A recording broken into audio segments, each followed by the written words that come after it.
지난번 이야기에 최근 5명의 신학자들에게 다음 4가지 질문을 던지고 있는데요. 첫째는 성경이 모호하다는 것이 무엇인가에 관련되어서 질문을 던지고 있고요. 여리고성의 시기가 고고학과 역사학에서 말하는 시기랑 성경에서 말하는 시기가 다른데 이것을 어떻게 해석해야 될까가 2번째 질문으로 던져지고 있고요. 3번째 질문은 사도행전 안에서 서로 내용이 충돌하고 있는 경우를 어떻게 해석해야 되는가에 관련된 질문을 던지고 있습니다. 4번째 질문은 신명기 20장에 의하면 이스라엘 민족을 제외한 다른 민족들에 대해서는 차별적인 요소가 있는데 반대로 마태복음 5장에 나오는 산상수훈에서는 이 차별적인 요소가 없고 전 인류애적인 보편적인 사랑을 이야기하고 있는데요. 이것 또한 서로 모순적이고 충돌적이지 않은 것 아닌가라는 것이 이 책이 5명의 신학자들에게 던지는 4번째 질문이었습니다. 그리고 지난 영상에서는 이 2명의 신학자를 살펴봤는데요. 오늘은 나머지 3명의 신학자의 이야기를 들어보도록 하겠습니다. 미국을 넘어 세계로! 안녕하십니까. 오스트레일리아 퀸즐랜드 신학교 신약학 교수 마이클 버드입니다. 오스트레일리아 1타 강사죠. 성경 무호성이란 무엇이냐? 여기에 있어서 여러 가지 이야기가 있지만 보통은 성경을 문자 그대로 받아들인다는 개념을 이야기해요. 자, 그러면 이 문자 그대로 받아들이는 것은 무슨 이야기냐? 예를 한번 들어볼게요. 창세기를 살펴보면 이제 아담의 족보부터 아브라함의 족보까지 연대기가 나와요. 그런데 이 연대기를 다 거슬러서 계산을 해보면 아담이 처음 탄생했었을 때는 대략 지금으로부터 약 6,000년 전이라고 그래요. 자, 즉 성경에서 이야기하고 있는 아담의 탄생 시점은 6,000년 전이고 지구는 6,000년 전에 만들어졌다라는 것이 이제 성경을 문자 그대로 받아들였을 때 나왔던 해석과 논리이죠. 그렇다면 분명히 일각에서는 야! 지구는 하나님이 만드셨고 성경은 문자 그대로 나와 있으니까 지구는 6,000년 전에 만들어 온 것이요 라고 하실 수도 있고, 또 다른 쪽에서는 야 이 꼴통 보수야 이 멍청한 놈아 지금 우주가 계속해서 팽창하고 있다는 것을 말하고 있는데 너 진짜 아무것도 모르는구나, 너 폴키고 책이나 맥클러스 책 좀 읽어봐라, 막 이렇게 이야기하시는 분들도 계실 거예요. 자, 보세요. 성경 무호성이라는 개념은 우선적으로 어떤 부작용이 있냐면 바로 그리스도인을 양갈래로 쫙 이렇게 흑백 논리로 가르게 돼요. 그리고 이 성경 무호성을 지지하면 뭔가 되게 신앙이 좋고 신실하고 믿음이 좋은 그리스도인, 뭔가 이 성경 무호성 교리에 대해서 의심을 품거나 이것에 대해서 조금 반론을 제기하면 자유주의적인 그리스도인, 이러한 논리로 사람을 무자들듯이 딱 나누기 때문에 저는 개인적으로 성경 무호성이라는 개념을 좋아하지 않습니다. 그리고 무엇보다 이 성경 무호성을 지지하고 이 성경 무호성을 대변하는 입장인 시카고 선언은 사실 북미에서만 행해지는 개념이에요. 자, 제 캐치프레이즈가 뭡니까? 미국을 넘어 세계로 아닙니까? 이 미국을 넘어서 세계적으로 수많은 그리스도인들을 봤을 때 이 성경 무호성의 교리를 강력하게 지지하는 국가나 보수적인 입장을 가진 곳은 북미밖에 없다라는 거예요. 자, 그러면 성경 무호성을 지지하지 않는 전 세계의 그리스도인들은 누가 있을까요? 우선 6천만 명의 성공회 교도들, 그리고 7,500만의 브라질과 한국에 많은 장로교도들, 그리고 또 유럽 복음주의 신학협의회에서는 사실 이 성경 무호성의 개념을 지지하지 않습니다. 안녕하세요 여러분, 미방입니다. 요것은 어디까지나 마이클 버드 개인의 의견입니다. 자, 제 의견이 아닙니다. 그렇다면 이 성경 무호성의 개념을 지지하지 않으면 어떤 개념을 지지하냐? 바로 성경 무류성이라는 개념을 지지하고 있다는 것입니다. 그렇다면 이 성경 무류성이라는 개념은 무엇이냐? 로잔 언약 2항을 통해서 그 입장을 대변할 수 있습니다. 로잔 언약 2항에 의하면 성경은 문자적으로 오류가 없는 것이 아니라 성경이 전달하고자 하는 메시지에 오류가 없다라고 이야기를 하고 있고, 성경이 전달하고자 하는 메시지, 오류가 없는 메시지는 무엇이냐? 바로 하나님이 인간에게 보내주신 구원이라는 것입니다. 즉 성경의 목적은 내가 이 성경을 통하여서 천문학, 지리학, 역사학, 고고학 이 모든 것을 이 한 권, 성경 한 권으로만 통달하는 것이 아니라 성경 자체를 통해서 하나님이 인간에게 전달해주고자 하는 구원의 메시지를 받아들이고 구원의 목적을 깨닫고 그리고 그 목적에 맞게 살아나가는 것, 이것이 바로 성경이 전달하고자 하는 메시지이고 이것이 성경 안에 오류가 없다라는 증거입니다. 자, 기출문제 한번 풀어볼게요. 기출문제. 자, 요번에 책에서 나온 기출문제는 3가지가 있는데 여리고성 문제가 있어요. 자, 근데 이 여리고성 문제 같은 경우에는 양측에서의 주장은 다 이런 거죠. 한쪽에서는 여호수아가 작성되던 시기쯤에는 이미 여리고성은 다 무너져서 홀라다다다 까먹은 거야. 그 여호수아의 저자가 그 여리고성 무너진 여리고성을 보고 그 하나님이 무너뜨렸다고 신화적으로 쓴 거야 라고 하는 쪽이 한쪽이 있는 거고, 또 다른 한쪽에서는 야 이 멍청한 사람아, 너는 믿음이 참으로 없구나. 그렇지 않아. 분명히 역사적인 증거로도 여호수아의 시대에 여리고성이 존재했다라는 증거가 있어 라고도 할 수 있어요. 그런데 우리는 이런 양측의 의견에 휘둘려서는 안 돼요. 고고학이라는 것은 언제든지 증거가 다시 발견되면 이야기가 달라질 수 있기 때문에 우선 여기에 대해서 판단은 잠정적으로 보류하고, 아까 제가 말씀드렸던 우리가 성경을 푸는 키워드 무엇이냐?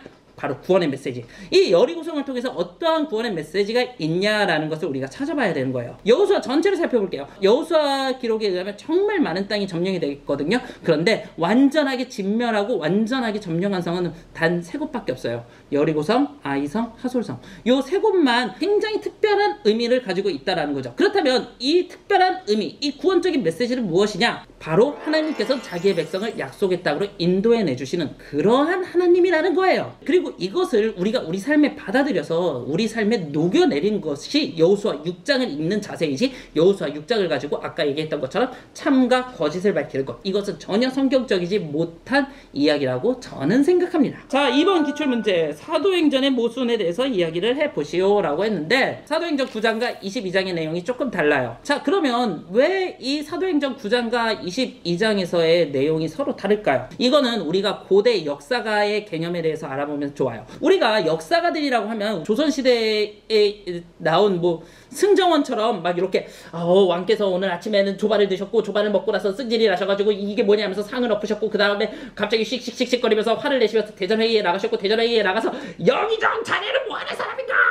이렇게 일일이 적는 사람이 아니었어요. 고대의 역사가들은 어떻게 보면 왕의 남자에 나오는 약간 좀 이야기꾼들, 그런 사람들이 오히려 고대의 역사가들에 되게 가까워요. 그 이야기꾼들은 어떻게 이야기를 전달하나요? 약간 좀 자신의 메시지를 강화하기 위해서 주변의 이야기들을 때로는 변화를 시키기도 하죠. 뭐 예를 들어 뭐 그런 거죠. 뭐 심청이가 죽으려고 인당수에 빠져들려고 하는데 선원 한 사람은 울고 선원 2사람은 빨리 밀어내자고 용왕한테 바치자고 재촉을 하는데 이러잖아요. 그러고서는 또 다른 데 가서는 밀어내자고 했던 선원 2사람이 사실은 다 울었었던 선원 3사람으로 바뀌기도 하고, 이렇게 좀 내용이 바뀌잖아요. 그런 것처럼 고대의 역사가들은 약간 이야기꾼에 가까운 사람들이었어요. 자, 이 개념을 가지고 우리가 한번 이제 사도행전을 살펴볼 거예요. 이런 개념으로 사도행전을 살펴본다면 가장 본질적인 메시지는 하나님께서 사도 바울을 이방인의 사도로 부르셨다. 그리고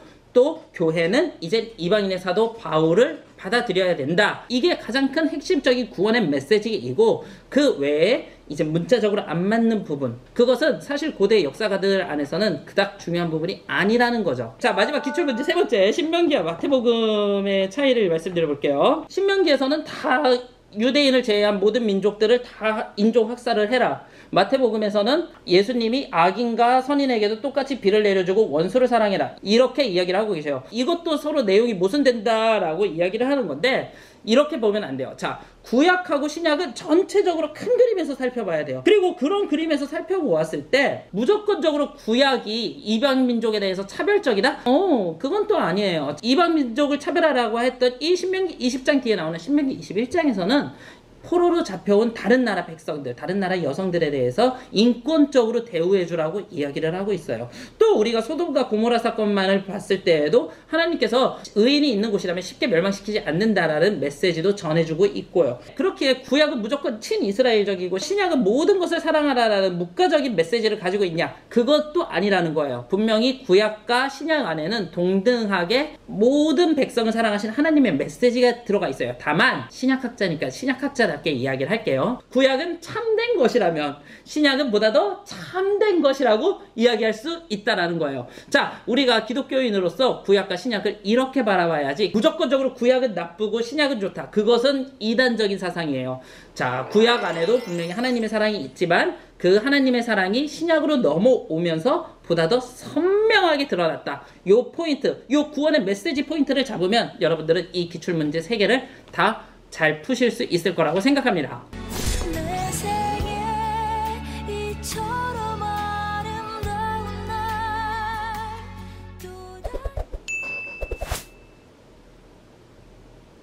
죄송합니다.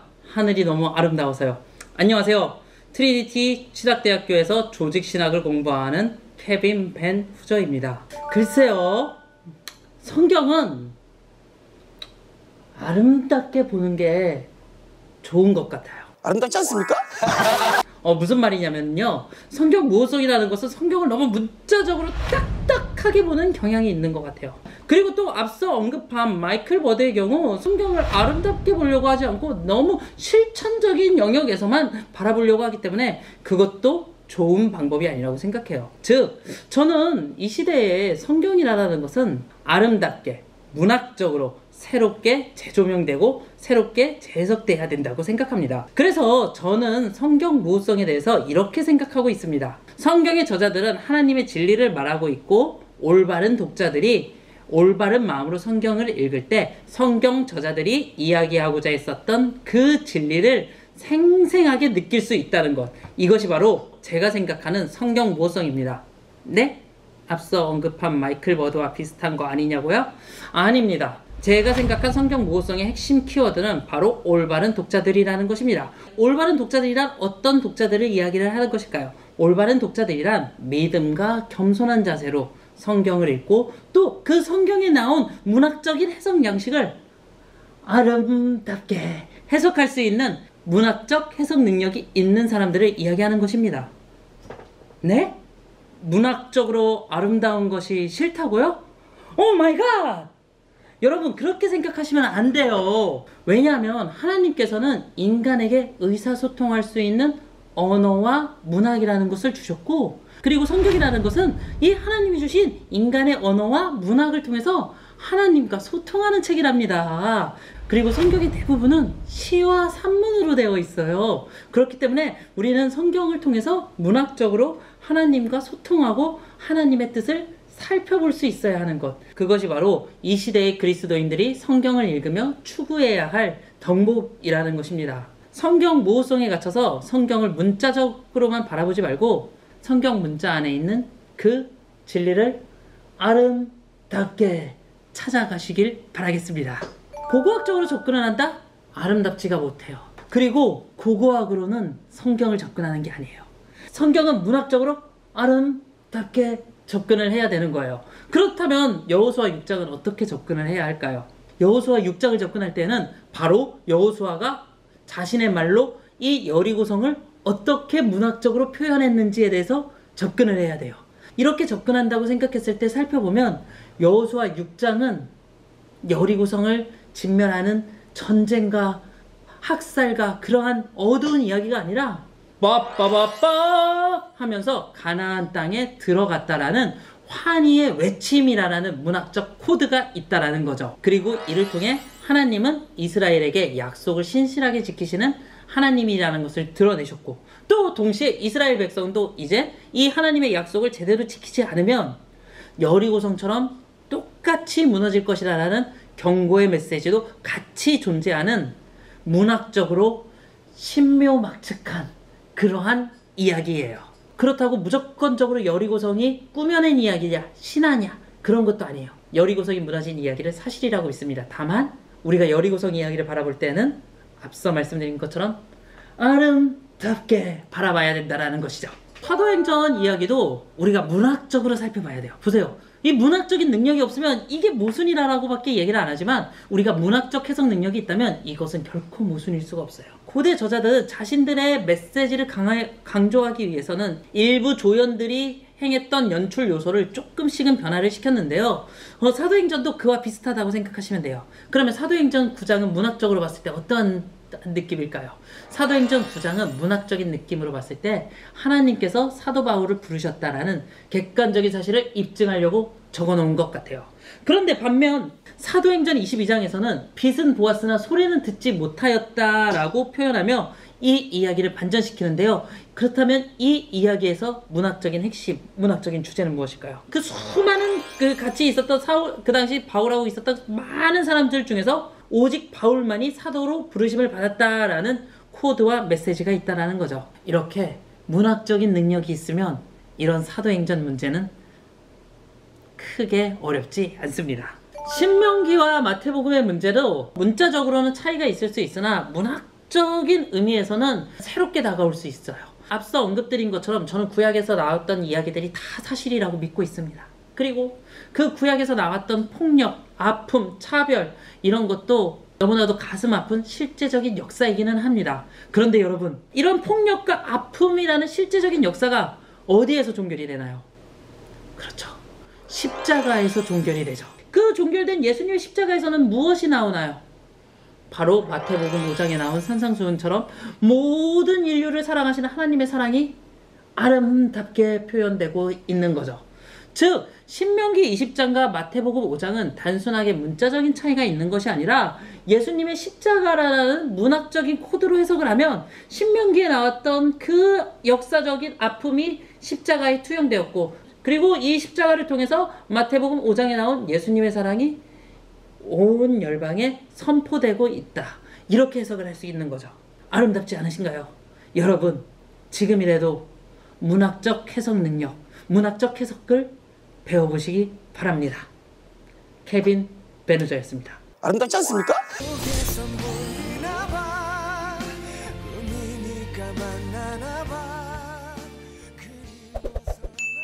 우선 한번 외치고 시작하도록 하겠습니다. 하나님은 성교적인 존재시다.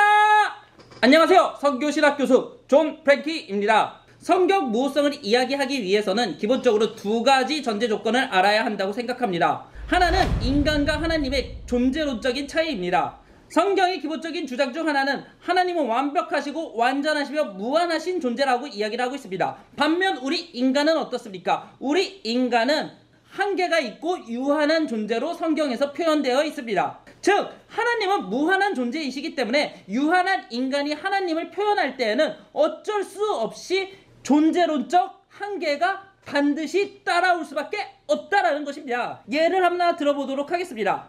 하나님이 알고 있고 하나님이 가지고 있으신 진리가 대문자 T 정도라면 이것을 인간이 언어로 표현할 때는 소문자 T 정도로밖에 표현을 할 수 없다라는 것입니다. 성경이 표현하고자 하는 것도 이와 같다라는 것입니다. 완전한 하나님의 진리인 대문자 T를 있는 그대로 대문자 T라고 표현하는 것이 아니라 바로 소문자 T로 변환시켜서 표현을 할 수밖에 없다라는 것입니다. 왜냐하면 인간은 기본적으로 무한하신 하나님을 표현하는데 한계가 있기 때문입니다. 이것이 제가 생각하는 우선 성경 무호성에 대한 첫 번째 전제 조건입니다. 성경 무호성을 살펴보기 위한 두 번째 조건은 바로 하나님의 특성을 알아야 된다는 것입니다. 여러분, 하나님은 과연 어떠한 존재이실까요? 살아계시고 활동하시며 사랑을 베푸시며 무엇보다 선교적인 존재로 우리에게 다가오고 있습니다. 왜냐하면 하나님은 그의 아들을 이 땅에 보내셨고 또 예수님은 교회를 이 땅에 계속해서 보내고 있기 때문에 하나님은 선교적인 존재라는 것입니다.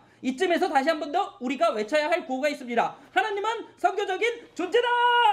그리고 성경은 이런 하나님의 선교에 효과적으로 참여할 수 있는 지도와 같은 역할을 하기 위해 존재한다라는 것입니다. 즉 성경의 목적은 내가 단순하게 성경책을 펼쳐놓고 지식이나 교양을 쌓는 것이 아니라 현대의 다양한 환경 안에서 교회를 하나님이 원하시는 방향으로 이끌기 위한 하나의 지침서, 안내, 가이드북 같다라고 생각하시면 된다는 것입니다. 이렇게 생각할 때 우리는 다양한 환경 안에 있는 교회들 안에서 성경의 다양성을 수용할 수 있습니다. 즉 성경은 단권의 책이 아니라 다양한 시대와 다양한 배경을 기반으로 한 하나님의 선교 이야기가 바로 성경의 특성이라는 것입니다. 이것에 대한 대표적인 예가 바로 사복음서가 있습니다. 사복음서를 자세히 한번 살펴보십시오. 그렇다면 그 안에서는 같은 내용이어도 서로 모순되는 내용들이 많이 있습니다. 그러나 옛날 초대교회 사람들은 단권의 이야기, 단 하나의 예수님의 이야기만을 추구했던 것이 아니라 다양한 예수님의 이야기를 추구하면서 보다 더 하나님의 나라를 열방에 선포하는 태도를 취하였습니다. 그리고 이런 선교적 태도를 가진 교회는 성경에 대한 다양한 해석과 다양한 방향을 모색할 수 있다는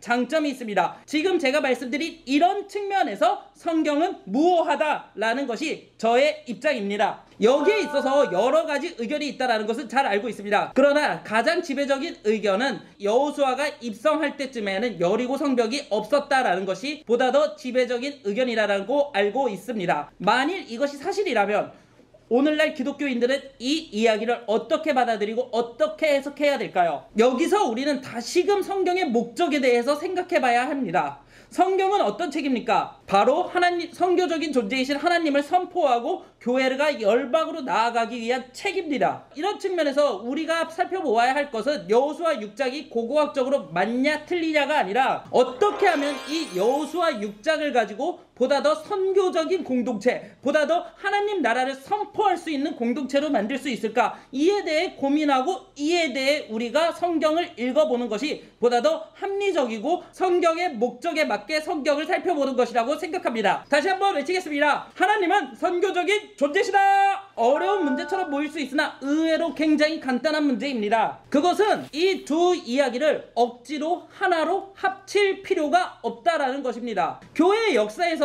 이러한 모순을 하나로 합치려고 노력을 많이 했습니다. 그러나 이러한 노력들은 종국에 성경이 진정으로 말하고자 하는 바에 대해서는 관심을 가지지 않고 엉뚱한 이야기만 남겨놓는 전례로만 남게 되었습니다. 그렇다면 우리는 이것을 어떻게 살펴보아야겠습니까? 그것은 제가 앞서 언급드렸던 사복음서의 예처럼 성경의 내용을 억지로 합칠 필요가 없다라는 것입니다. 애초에 성경의 특성은 다양한 이야기를 가지고 있다라는 것입니다. 그렇기에 저는 이 두 가지 이야기가 모순이 되거나 서로 상호 충돌하는 것이 아니라 오히려 반대로 성경의 다양한 특성들을 잘 나타내주는 예화라고 생각합니다. 그리고 무엇보다 이 부분도 결국은 교회가 어떻게 하면 선교적 공동체로 나아갈 것인가에 집중을 해서 해석을 해야지 이 문자적으로 서로 안 맞는 부분에 있어서 억지로 조화를 시킬 필요는 없다라는 것이 제 생각입니다. 교회는 그동안 이 신명기 본문을 가지고서 많은 사람들을 식민지화하고 노예화시켰으며 학살하는데 정당화시키는 본문으로 사용하였습니다.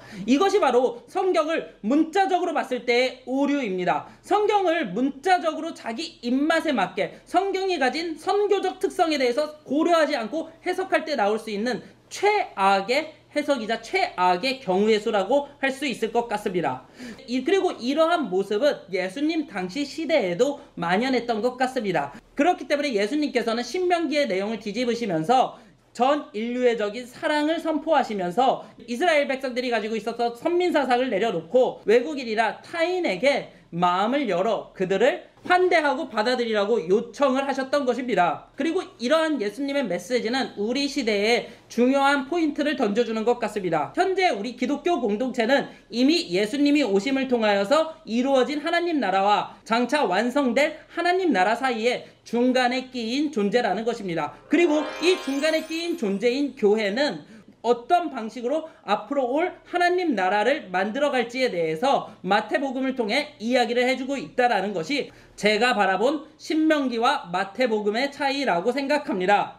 그렇게 오늘을 살아가는 우리 교회는 신명기의 내용을 문자적으로만 읽고 배타적인 모습을 보이는 것이 아니라 마태복음 5장에서 나온 예수님의 말씀처럼 보다 더 넓고 다양한 관점을 가지고서 선교에 임해야 된다라고 생각합니다. 마지막으로 이 말 한마디 드리고 마치도록 하겠습니다. 구독과 좋아요, 알림 설정까지 감사합니다.